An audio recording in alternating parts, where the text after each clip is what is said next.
Welcome to the 128th season of the Canadian Club Toronto, Canada's Podium. For over a century, this platform has been a gathering place for visionaries, public figures, and decision makers to discuss the most pressing issues of our time. We've been having important discussions and debates around this podium in this country for well over a century. I call this a historic podium of record.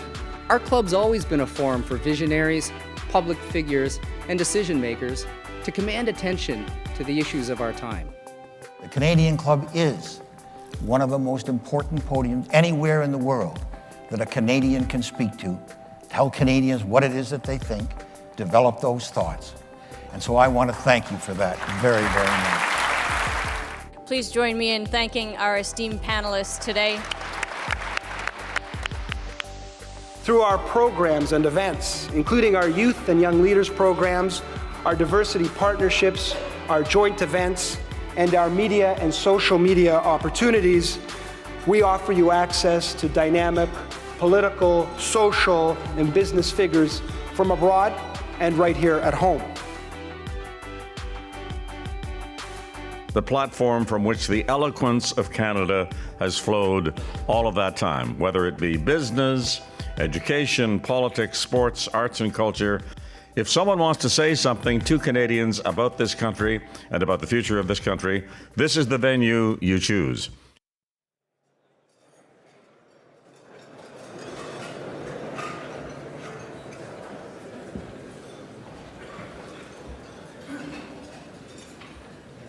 Okay, good afternoon. I hope everybody enjoyed their lunch.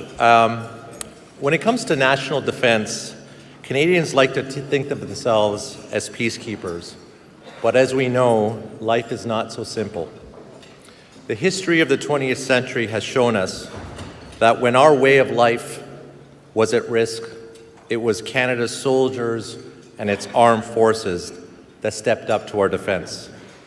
The battlefield cemeteries of Europe are testament to their bravery, and we should never forget what they sacrificed then so that we can have our today. Now, our country is known to be a place for being safe and welcoming, with the longest unprotected border in the world. As the world knows, however, we're not so welcoming of threats to our sovereignty. Elbows up.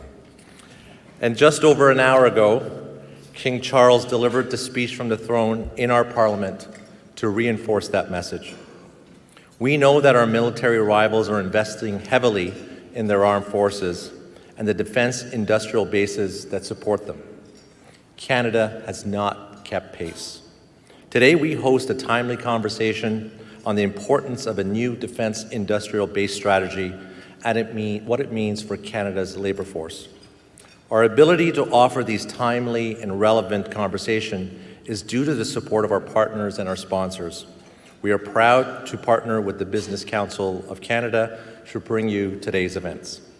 We are also grateful that the Canadian Bankers Association is our season sponsor and that Air Canada is our official airline sponsor. Canada's Forest Trust Corporation is our smart forest planting partner and supports our goal of reducing the club's carbon footprint. We are also pleased to welcome student tables from the Canadian Forces College, U of T's Rotman School of Management, and the Faculty of Art and Science. Can those tables please stand up? Maybe a round of applause.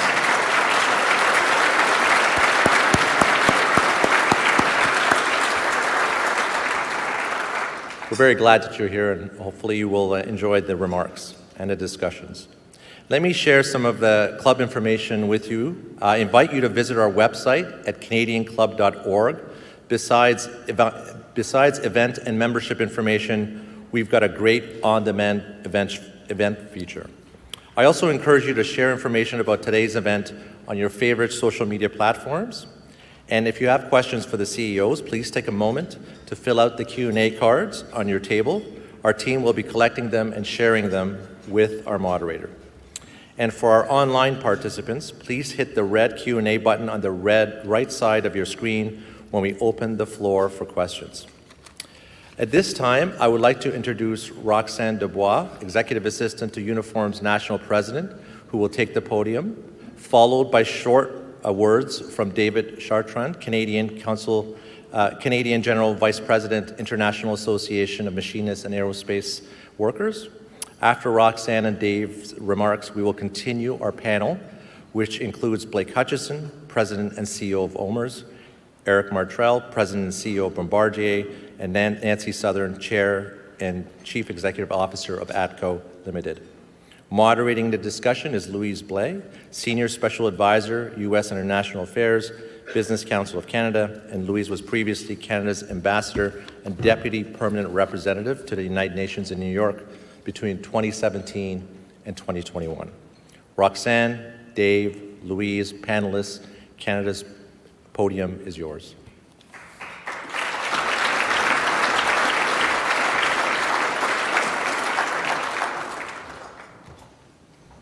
Hello, everyone. Good afternoon. It's my pleasure to be with you today on behalf of Unifor's National President, Lana Payne. While Lana fully intended to join you today, there's an important event taking place in the nation's capital. Lana faced a difficult choice, and I'm sure you will understand why. On one hand, she looked forward to being here and sharing with all of you our union's vision for Canada to develop strategic multi-sector industrial strategies that build the things we need in this country, while creating good union jobs.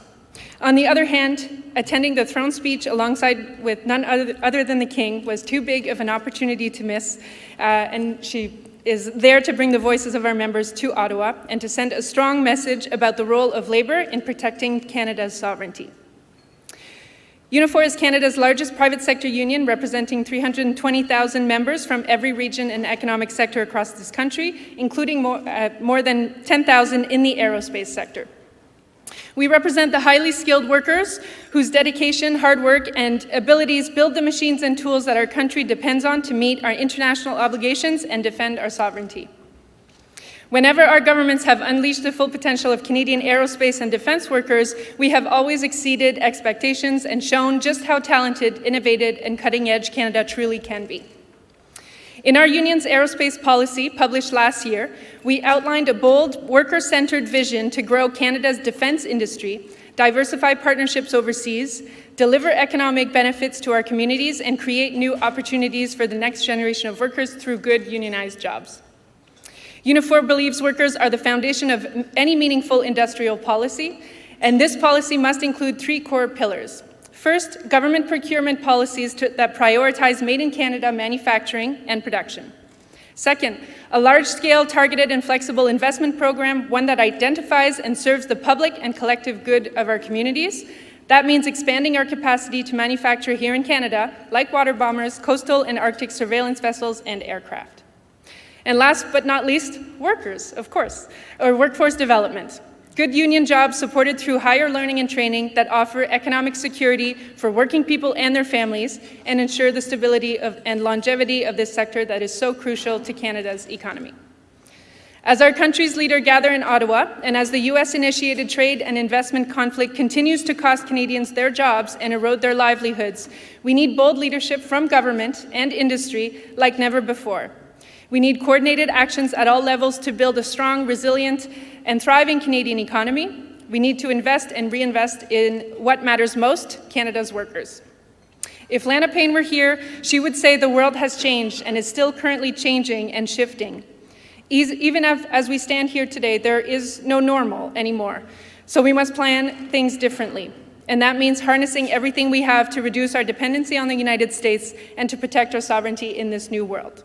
Thank you very much for having me here today, and I will pass it over to David.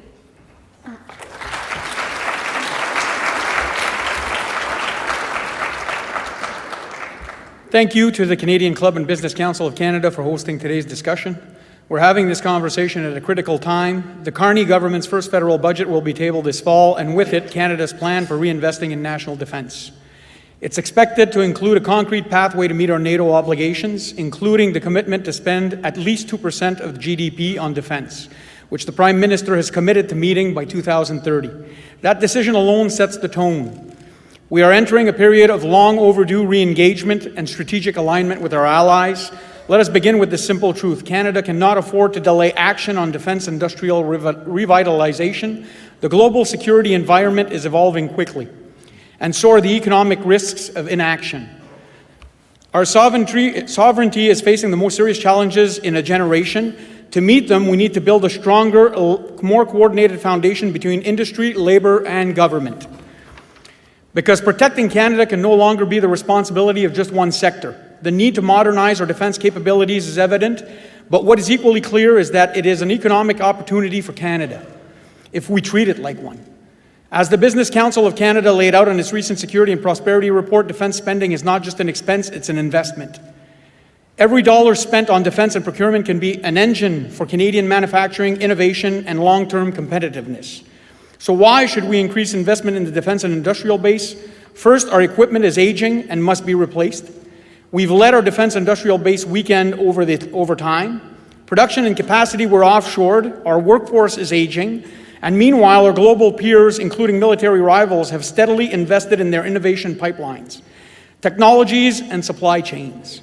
Today, they're in a position to outpace us or worse, undermine our military capabilities. By way of example, the US released its first National Defense Industrial Strategy in January 2024. The UK published its Defense and Security Industrial Strategy in 2021. The United Nations followed with its European Defense Industrial Strategy in March 2024. So the question is, why not us? Second, a strong sovereign defense industrial base drives economic prosperity, it builds innovation ecosystems, it creates highly skilled jobs, and it generates spillover benefits to other advanced industries, from aerospace to clean tech. Third, it strengthens our ability to safeguard Canadians and be a credible, self-reliant partner to our allies. Fourth, Canada has already made 3 key NATO commitments, but we're not meeting them. To spend 2% of our GDP on defense, we currently sit at 1.37, while the NATO median is 2.11. To ensure 20% of that spending is directed toward major equipment and research and development, and to develop a national plan for strengthening our defense industrial base. Senior U.S. officials have warned that if we fail to meet these benchmarks, we risk losing preferential access to U.S. export markets, a risk we shouldn't take lightly. But today, too much of that potential is left on the table. We rely heavily on imported platforms. Canadian SMEs and suppliers are often shut out of procurement pipelines, and we lack a truly coordinated national strategy that connects defense spending to domestic economic development. That has to change, and it can. We need a sovereign industrial base that allows Canada to build and sustain critical assets right here at home, not just to meet our own needs, but to become a more valuable partner to our allies. This means prioritizing domestic manufacturing and materials. Canadian steel, aluminum, and critical minerals should be central to defense procurement. Workforce development from engineers to trades, we have the manpower and the knowledge to lead, not lag behind. Technology investments, including dual-use technology, cybersecurity, and artificial intelligence. Strategic investment in our defense industrial base won't just improve our national readiness, it will boost our global relevance. It positions Canada to diversify its partnerships, solidify trading relationships, and even strengthen our candidacy for deeper collaboration under frameworks like AUKUS, Pillar 2, alongside the US, UK, and Australia. At the same time, we must position ourselves within the evolving global defense ecosystem. Consider the European Union's proposed rearm plan, a $235 billion initiative that could open up joint procurement opportunities through the Security Action for Europe, SAFE, loan program. While Canada doesn't yet have a formal defense agreement with the EU and thus remains outside that framework for now, the government has signaled strong intent to change that. Prime Minister Mark Carney ran on a platform to integrate Canada into the rearm plan in support of transatlantic security. Minister Joly has confirmed that a Canada-Europe defense deal could be finalized in the coming months, with major implications for sectors like aerospace in Montreal and shipbuilding in Quebec City. Canada has the tools, an educated labor force, a strong industrial legacy, and established supply chains in defense and aerospace. Our defense industrial base includes some of the most highly skilled, export-oriented, and R&D-intensive sectors in the country. We were once an industrial powerhouse, and there's no reason we can't again. We've got skilled labor and the institutional knowledge. We just need to activate it with the right strategy. This is a moment of strategic leverage, but we need to act with urgency or risk watching those capabilities atrophy. To succeed, we'll need a whole-of-nation approach. Our government can't do it alone, businesses cannot drive this in a vacuum, and of course workers must be part of the solution from day one. If we do this right, we won't just protect Canada, we will reindustrialize parts of this country that have been waiting too long for a clear path forward. This is about more than defense. It's about revitalizing Canada's leading position in the world. So let's move with purpose. Let's invest in Canada. Thank you.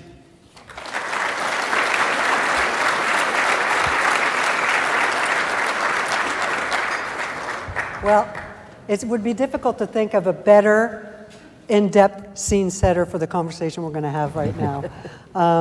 Hello, everyone. Wonderful to be here. What a blue ribbon panel. We're going to hear now from the private sector, which, as you mentioned, has to be an intrinsic part of future success. But really, we're going to hear about what you're thinking. Some of you are involved directly or indirectly into in the industry or defense industry. Others are not around this table, of this sort of virtual table here.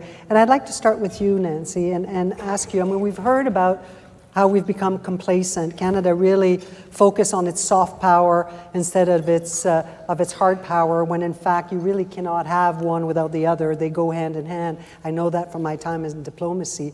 So as a CEO of a major Canadian company, why do you think we need to make this investment at this time? Thank you, Louise. Thank you to the Canadian Club and to the Business Council.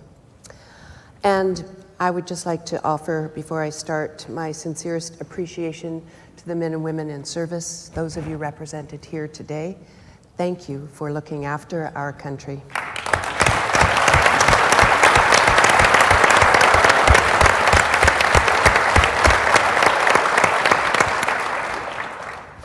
I believe that we have a golden opportunity, perhaps once in a lifetime opportunity for many of us, and that is to truly unify our nation through defense security, economic security, food security, the industrial base that we have all grown up with, but seem to have forsaken or taken for granted in more recent times. The Vice Admiral and myself were talking about the celebrations in the Netherlands. You know, the people of the Netherlands, young, old, cheer for Canada. They cheer for Canada because of what we did to liberate their country. In Canada, sometimes we cheer for our sports teams, but we need to start cheering for our Canadian Armed Forces. We need to cheer for our industry. We need to cheer for who we are and what we represent. And it is time that we find a path towards real nation building. There's so many opportunities. Dave and Roxanne talked about them. Labor is key to that. But so is attraction to our armed forces. So is building an industrial base. We have multitudes of factories right across this country that have actually gone dormant. They could retool in a very quick fashion, be able to deliver some of the supplies that our armed forces are in desperate need of. We need to build hangars for the F-35s. We need to build ports and bases for our Navy. We need to build tanks and armored vehicles for our Army. And we can do it here. We can't do it all here, but what a wonderful opportunity. Develop our critical minerals, develop our transportation corridors, develop our needs for the military. From my perspective as the CEO of ATCO, I can't imagine a more optimistic time, but we have to get at it right now.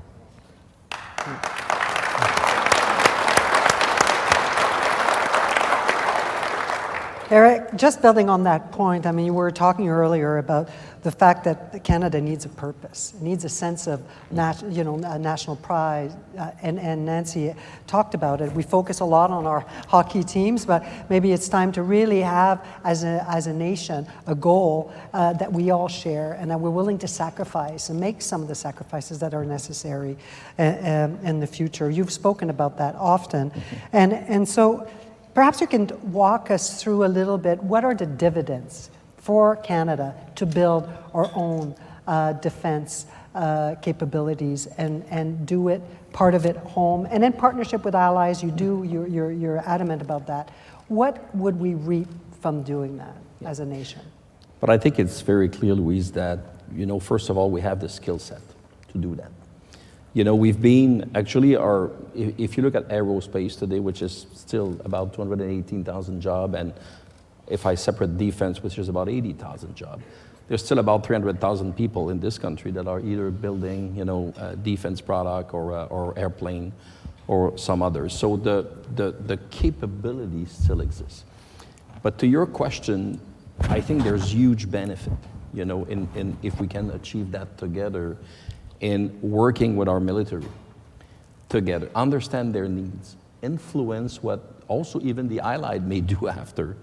And that's a bit the recipe the American have been followed for many, many years.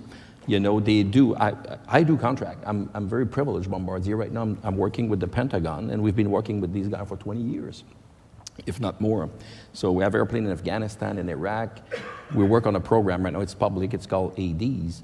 So we're developing work, they're working with us in collaboration. But what's going to happen eventually is that, we'll build, 15, 20 airplanes for the American, and then they'll knock on the door of the Allied and say, you need to buy that same airplane we've developed, and then we'll sell another 50 to the Allied. And guess where the job will be? In the United States. But they were there day one. They were there influencing the design for what their military need, and not just what the other guys need. So we work together hand in hand with these guys. And of course, there's monsters company, in the United States. Think of Northrop Grumman, they're a huge company. So I think we have, I was saying earlier, we have the skills here.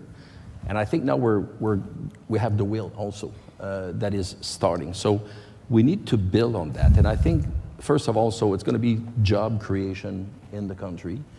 And they're good jobs. They're engineering people, trade skills, that work in plant, build, and I think, you were talking at lunch of a sense of purpose for this country. I think, having, the younger generation also gather together and say, there's a purpose, I'm going to be proud of my military. I want to be part of it, making recruitment for you guys much easier than it is today. So I think a sense of purpose for our country, starting with, hey, what do we want to do? What do we want to become on the defense side with our military? Maybe we've been, I don't know what rank we are today, but, have an aspirational goal of rebuilding this capability and using all the tools that we have, creating jobs, and actually being able to export our knowledge after that, which is what the Americans have been doing for a long time. Well, we certainly saw during COVID that, we can move mountain and earth, when we have to. So we've got to keep that sense of urgency, I think, along with the purpose. And I want to bring in Blake. You're an investor, and you've seen the power of investment in terms of building real infrastructure, real long-term sustainable infrastructure. What do you see in terms of in Canada? What are the barriers to achieving that, which will then lead us to having greater security? Or where do you see the partnership with government, private sector and government? Because you do, as an investor, I've experienced with PPP. So what's the sort of a bit of the roadmap to get this right?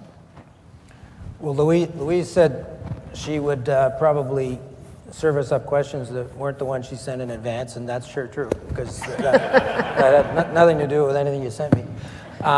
First of all, I'm happy to be here. These are three amazing Canadians, and in addition to thanking the military, I've watched Ambassador Louise go through the Business Council of Canada. We, for the last 2 or 3 years, have been going down to Mexico and Washington to break bread with friends and allies so that when USMCA opens up, we're ready to go, and Louise has led the charge. She's done an amazing job as a Canadian.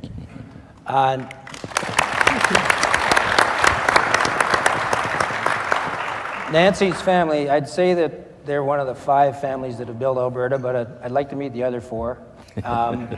And she's done an amazing job. And I just wanted to say to you, Nancy, on behalf of Bay Street, on behalf of business in Canada. We are so with Alberta, and I'm sorry that it's going through a period of time, well-deserved reaction to how it's been treated in a Canadian context, but we stand with you.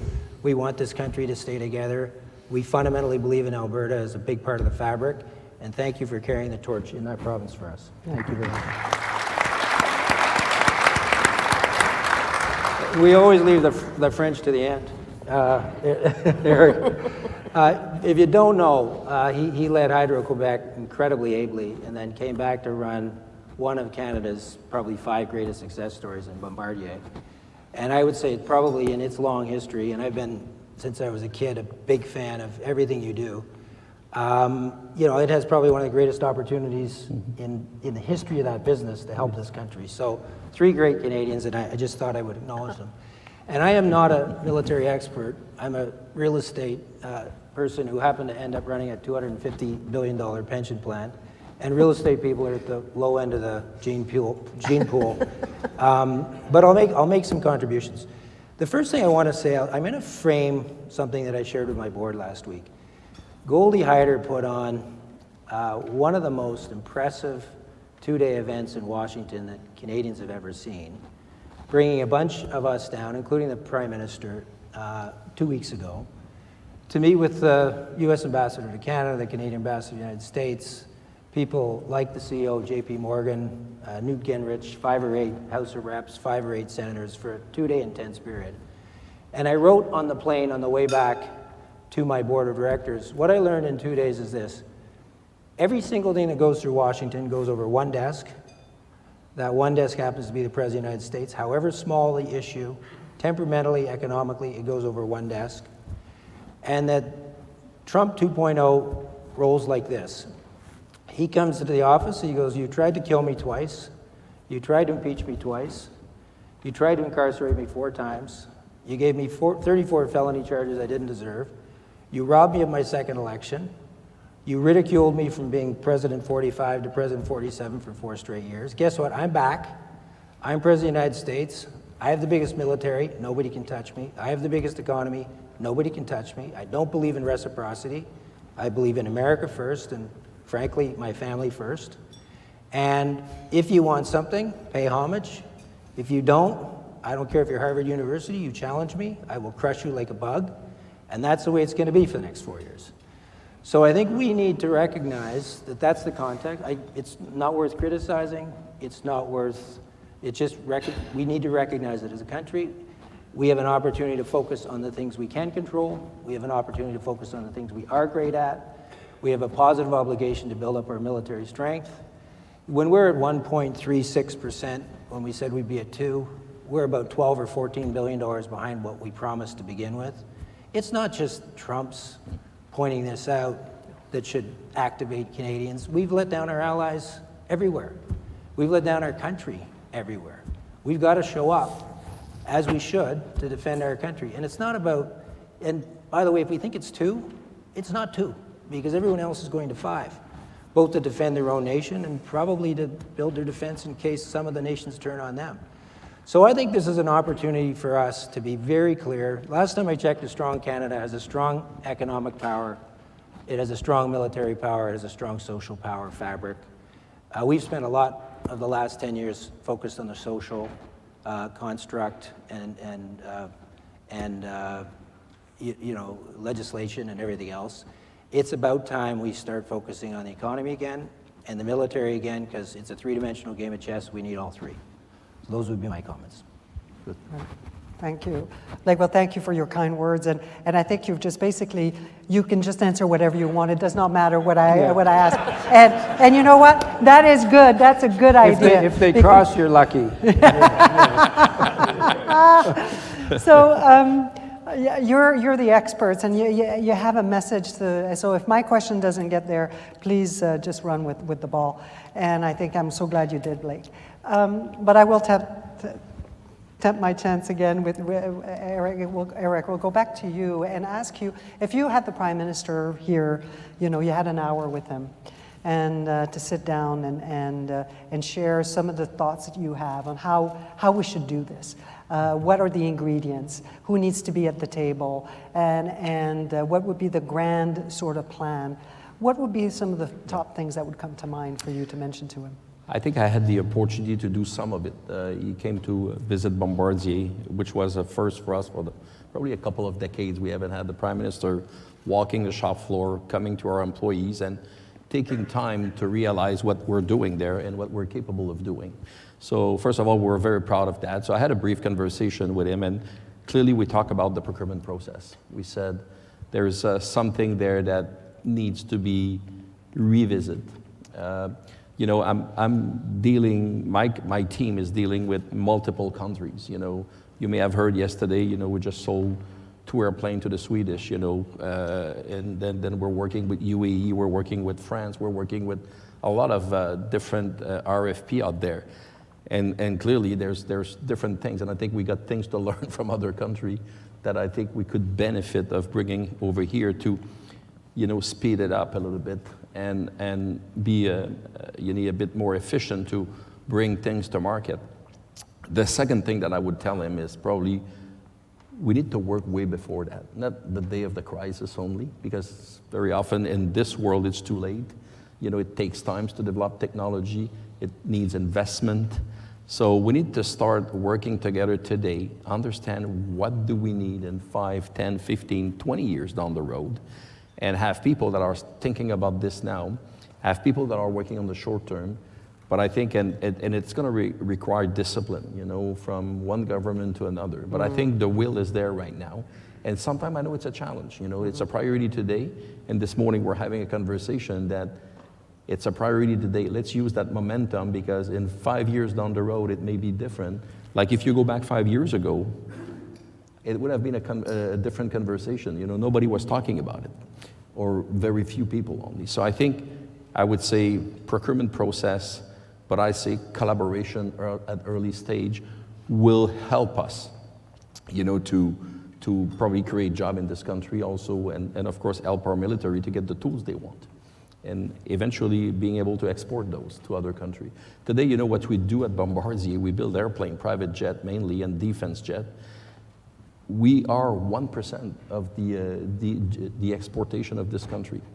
And 97% of what we produce in this country, we create 35,000 jobs, goes outside the country. So we create jobs here, but we can even grow this working all together, but probably also secure a bigger market within our own country.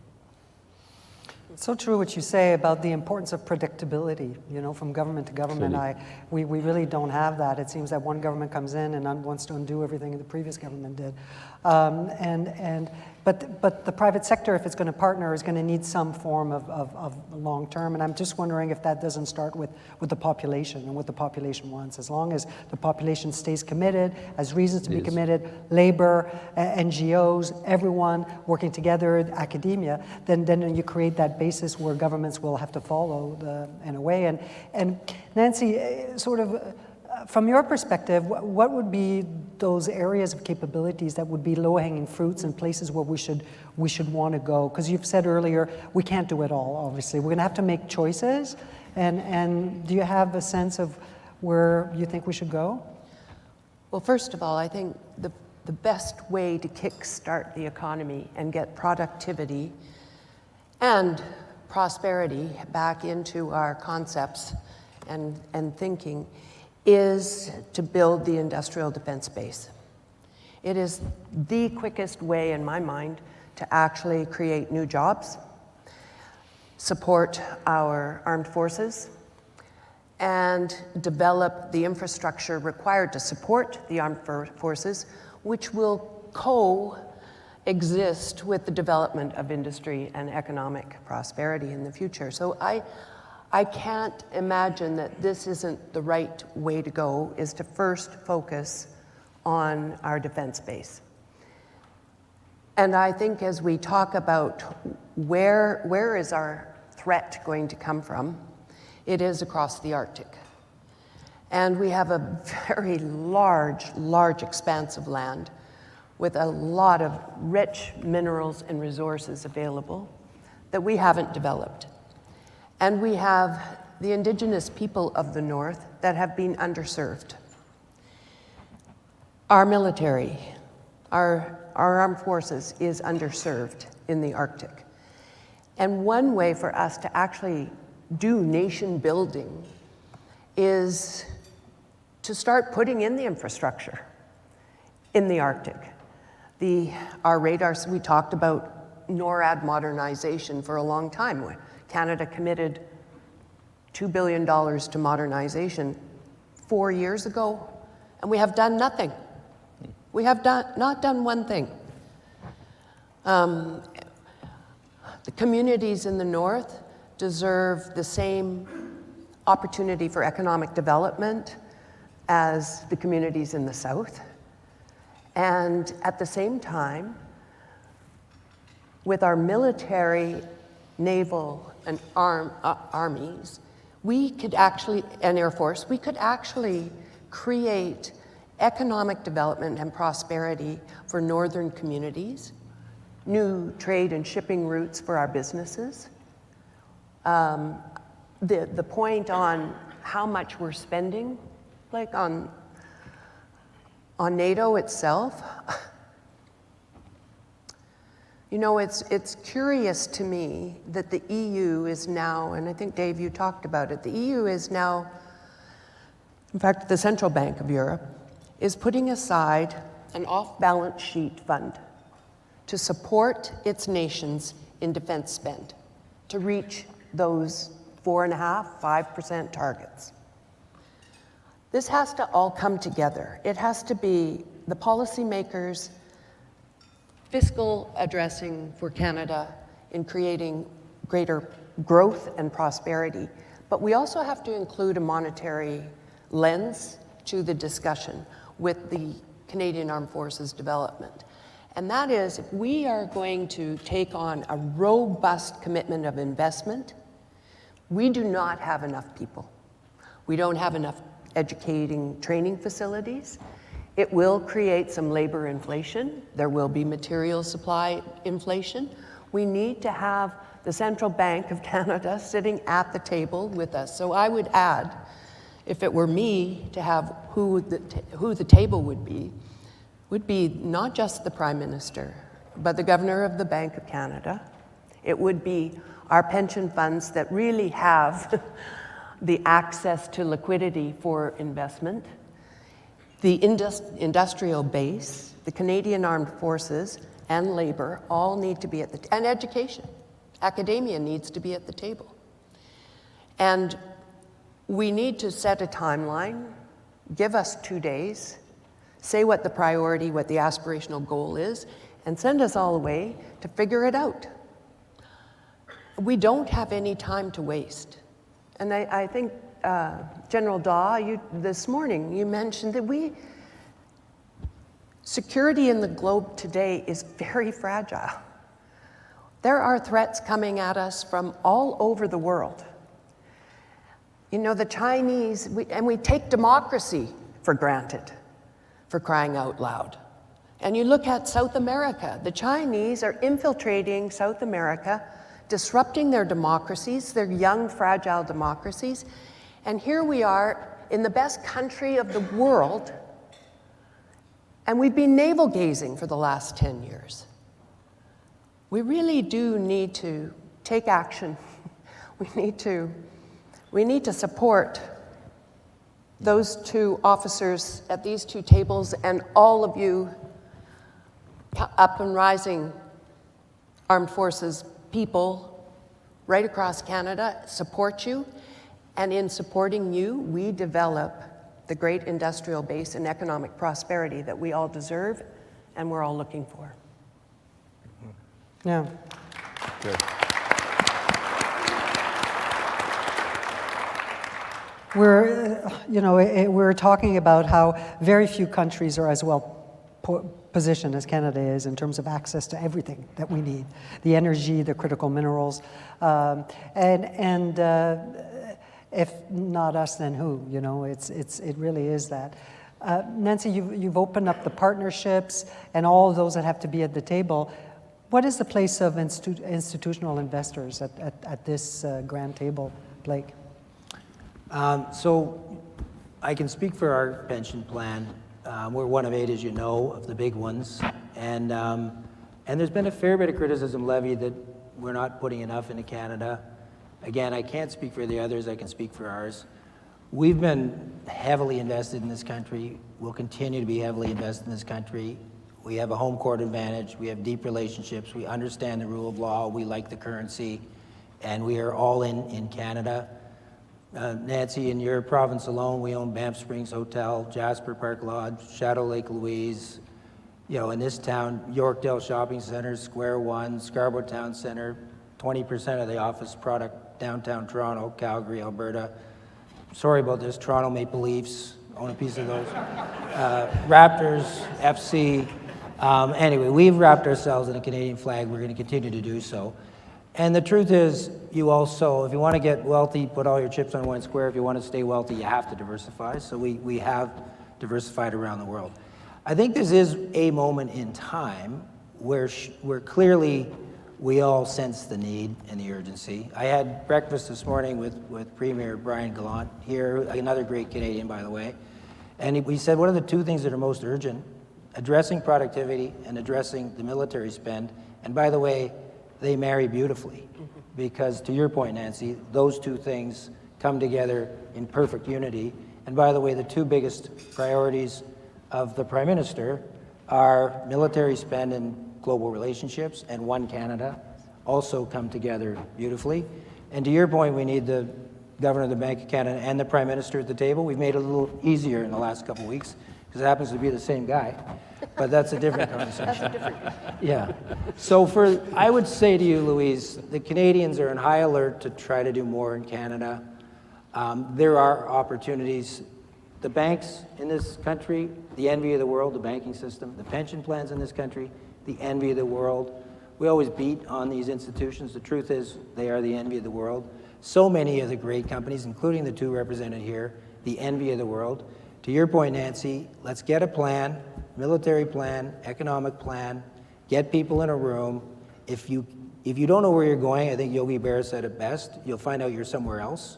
Like, we need a plan where we can tackle these things together, invest together. And, you know, it goes without saying, when people say, you know, we should do something for the national interest as a pension plan, I am a fiduciary. And the money that we administer for 640,000 people in Ontario, 1 of 11 households in the province of Ontario rely on OMERS. It's their money. It's not the government's money, not the provincial government's, not my money. So we have to be very conscious of the risk, reward, and the return we unlock for the citizenry of Ontario. And all things being equal, we will try to do more in this country. And all things being equal, I think this is an opportunity of a lifetime for all investment enterprises in this nation to find ways to both do good and do extremely well. And this is one of those moments in time. Thank you, Blake. So I'm going to go to the questions that I've received here, a little bit random. But before I do, I just want to acknowledge that we have the Consul General of the United States in the room. And I'm just wondering if he's still here. And just say hello. Yeah, great. Thank you for being with us.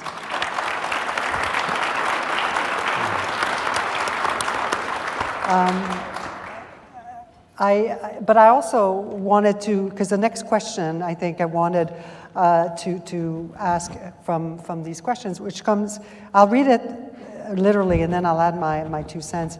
How can Canada reconcile a need for a sovereign industrial base with its need to work with and support international collaboration and trade partnerships?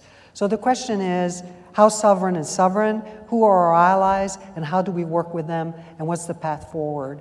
I don't want to designate this question per se, but I'm looking at you, Eric. I think you know, this is a great question. And I don't think we should envision that we're going to be like 100% autonomous. It's not going to happen. But I think, you know, there's a balance in between, you know. This is like, you know, an aerospace company like ours, you know, like I always have the knowledge to produce the wing of an airplane. But it doesn't mean I'm producing all the wings for all airplanes. But I have the capability to do so if I have to revert back, if I have to go and support my partner. So I think it's a fine balance that you can decide to outsource the whole thing. But then after, I think you could have a problem. And it's a little bit what we've done over the years. We pretty much outsource most of the equipment we're buying, you know, from different countries. So I think there's a rebalance that needs to take place, very similar to an industrial company like ours, where you say, I don't have to do everything, but I have to have the knowledge and the capability to do it all if ever need be. But then it's going to be a balanced relationship. And there's things we don't know maybe how to do in this country, maybe we can learn.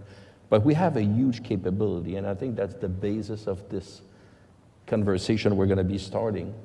I was saying in a round table this morning, like, you know, I'm from the airplane world, so I'll give an example on airplane, but there is 4 countries, 1, 2, 3, 4, in the world that can design, build, and certify an airplane properly, you know, under our standard. And it's Brazil via Embraer, it's the United States, it's Canada, and the French. Even the German today, they would not be able to do an airplane from A to Z, even the British. So they will need the help from the French probably in Europe to do that, because most of the design is happening in Toulouse. So I think we are in a unique position, and this we're just one example, but there's a lot of other things, even systems that I've seen on airplane. You know, I don't know if there's people from GDMS here in the room, but there's capability they have that I haven't seen elsewhere. So I think we need to be mindful of that, understand that, and start building, you know, and do even more around those. I could just add maybe. Yes, I was going to go to you, so please. That, Louise, is we have to work together. NORAD is, I didn't realize it was the only co-command between Canada and the United States. We are already working together, and we have been for decades. Our company, ATCO Frontec, along with our Indigenous partners, operates and maintains the North Warning System as it stands today, and the Alaska Radar System in Alaska, and a number of fuel sites, alert base, a number of facility maintenance. Many of our required supplies for maintenance, for repair, has to come from the United States because we do not have the inventory or the supply chain here in Canada. This is a very extraordinary, unique, and beneficial relationship, NORAD, that we have. I'm not quite sure why Alaska's Alaska, but probably has something to do with that guy down there. You can see Russia from there. Yeah, you can. But we have to work together, and we can do much more. We should be doing much more. And the Americans, just like us, have recognized that there is a shortage of materials, supplies, and inventory for their defense base, as well as we know we've got a huge shortage in Canada for our defense base. This co-collaboration can be such a wonderful thing for both countries, for our companies in Canada. Like Eric, our company is asked by the US Defense Department to provide housing and structures. We're never asked by Canada to do such things. And there's this wonderful way to collaborate. And the military context for that is inextricable. Mm-hmm. Right. Yeah, and certainly that's the sense we're getting now, that things, while we've spent a long time as diplomats and negotiators to compartmentalize the relationship and keep trade things separate and others, and I still maintain that it's important to keep things a little bit separate, but the relationship has to be holistic. We now heard last week the President talk about the Golden Dome and the fact that Canada would be a part of it. We're not going to go too far in that particular topic, but is there sort of, I have two quick questions, and we only have less than 5 minutes left. One is, In addition to the benefits that we've talked about for Canada, is this not a way to really improve our relationship with the United States and this new relationship, if we really do it right in terms of defense cooperation and procurement and building things together for defense capabilities? And second, what is the role of innovation? And it seems to me that for Canada, it's a strength. And that was a question that I'm paraphrasing here, is how important is innovation and IP and research as part of our strategy? So both sides, the partnership with the Americans, and is that an avenue, and then innovation? Blake. So first of all, let's not forget, America have been our best friends. Yeah. And we are forgetting that in the moment. Since 1776, there have been a few skirmishes. Since 1867, they've been our best friends. We went through the First World War together, the Second World War together, Kosovo together, peacekeeping together, helped each other with the Iranian hostage crisis, put our hostages at risk. When 911 hit, 9,000 of their people were accommodated in our small town in Atlantic, Canada. They've been our best friends, and let's just stop and remember how grateful we are to them, militarily, economically, and otherwise. And there's a moment in time it's been a little tough. I don't actually think we should take it personally, because there's friction everywhere coming out of a single office, frankly. And we're long-term players, and they're long-term players, and we're long-term investors. And this relationship is a long-term relationship. So I think it's really important we keep the focus on the future. It's really important we don't get arrested in the moment. Our objectives should be equal and long-term based. Our investment strategy should be equal and long-term based. We need a sense of consistency. Long-term investments outsee electoral cycles. We're never going to outsee the fact that this is the biggest unprotected border on the planet. They are going to be our neighbors, and we're blessed to have them as our neighbors. So I'm going back to the fact that it's a moment in time. We will get through this. We will get through this with strength. It doesn't mean we put down our flank. It doesn't mean we don't reinvest in other relationships and in deep ways to defend both them and ourselves. But I think we do need to keep perspective on that one. And in terms of innovation, there are so many people look at military spend. I think it's more of a military investment, because the spend implies that it goes somewhere. Investment implies that it has a multiplying effect. And I think there will be some things like training that don't add to productivity, but over time they will. But a lot of the things we're talking about, and innovation can help that, Louise, to your point. I'm trying to answer your question partially, at least. It is an investment with a multiplier effect that can last generations. And so, interestingly enough, GPS came as a military idea that's become mainstream. Canned food, it was a military idea that's become mainstream. Radar, military idea that's become mainstream. So I think by getting behind great new ideas and innovation, including using technology, these things can have multiplier effects with multiple purposes that can enhance us in multiple ways with a multiplier on the economic return. And I think it's again, a tremendous opportunity, and I hope we can do it with the best allies that any nation's ever had. All right, thank you, Blake. Eric, 30 seconds, 30 seconds. 30 seconds. I'm a firm believer that common sense will prevail here at some point. I know there's a few bumps on the road right now, but I think that Canada and the US, we still have common project together, but at the end of the day, we need each other, I think. And I know we may not say it on both sides of the border, but I think we need each other. And I think we need to figure out a way to work together for another 100 years like we just did. And I think, this is going to happen. But yes, there is bump on the road, but I think we need to figure it out as soon as possible. Yeah. Perfect way to end. Merci beaucoup. Merci beaucoup, Blake, Merci beaucoup. Nancy, Eric. Thank you. Merci. Merci, guys.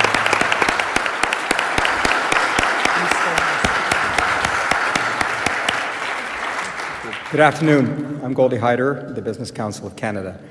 Let me begin by first saying that you had to compete with the king. Did they not do a great job?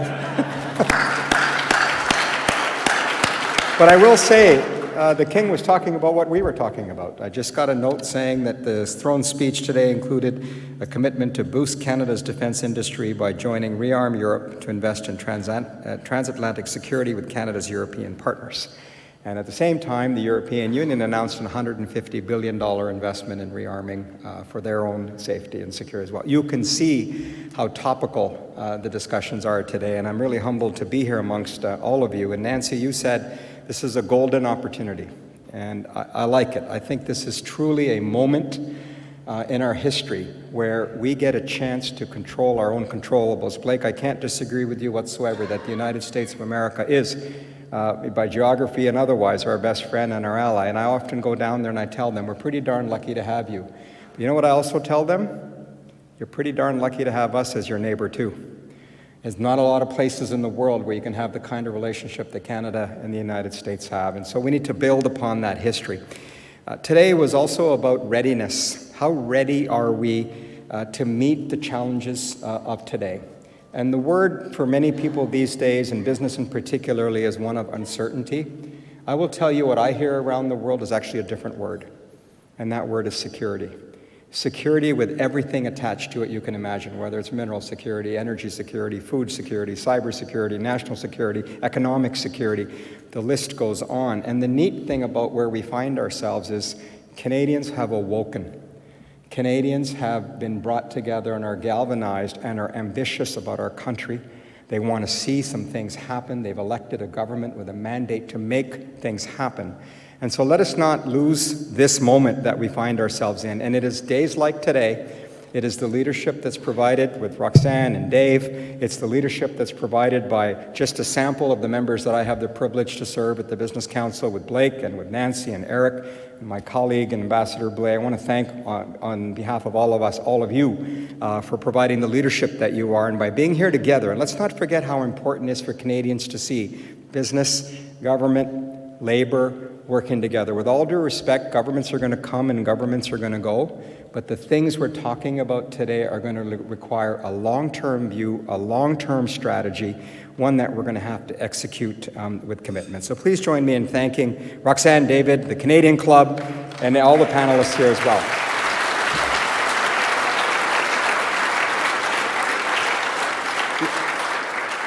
The crux of today's discussion was about building what I would say is a deliberate and intentional defense industrial base.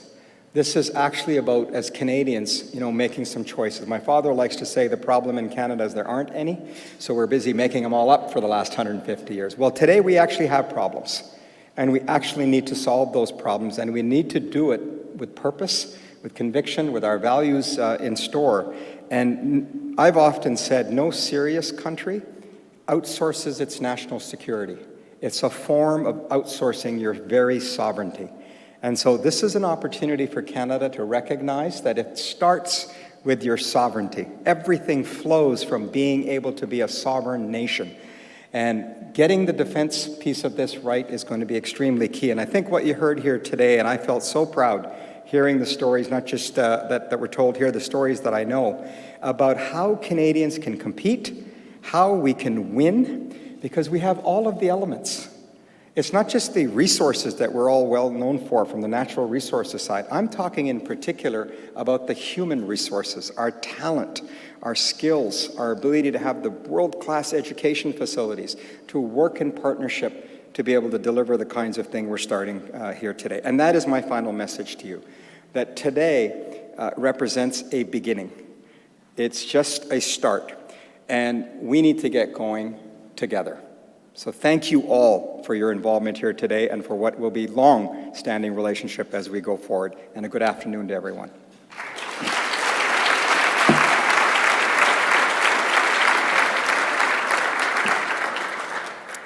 Thank you very much, Goldie. On behalf of the Canadian Club of Toronto, I want to thank our panel for persuasively defending the need for investments in our national defense industrial base and the many benefits that will accrue as a result. To Roxanne and Dave, thank you for bringing the important messages of your unions. We appreciate you bringing today and to your continued success. Blake, Eric and Nancy. We appreciate the tangible examples you provided of why such a strategy is economically prudent, which gains to be made across sector and regional borders, not to mention the importance of national pride and, of course, the importance of a plan, which we need desperately. We appreciate your leadership and your sage advice. And Louise, thank you for skillfully navigating this afternoon's panel discussion. Goldie, thank you for your ongoing leadership. We appreciate your message and the opportunity to partner with the Business Council of Canada to offer today's event. Your advocacy and support of Canada's business landscape are admirable. Before we close, let me share some details of our upcoming events. I hope you can join us on Tuesday, June 3rd, when the President and CEO of Sun Life Financial, Kevin Strain, will be at our podium. And then on June 4th, we will host a panel discussing the 10th anniversary of the Truth and Reconciliation Report. On July 11th, we'll be taking a deep dive into private equity in Canada at our 3rd annual private equity discussion. Please visit our website, canadianclub.org, for more information on these and other upcoming June events. We hope we will have a busy one. Finally, I would like to thank our AV supplier, VVC Live, for facilitating today's event. Thanks for everyone for joining us. We hope to see you soon. Thank you and have a great afternoon.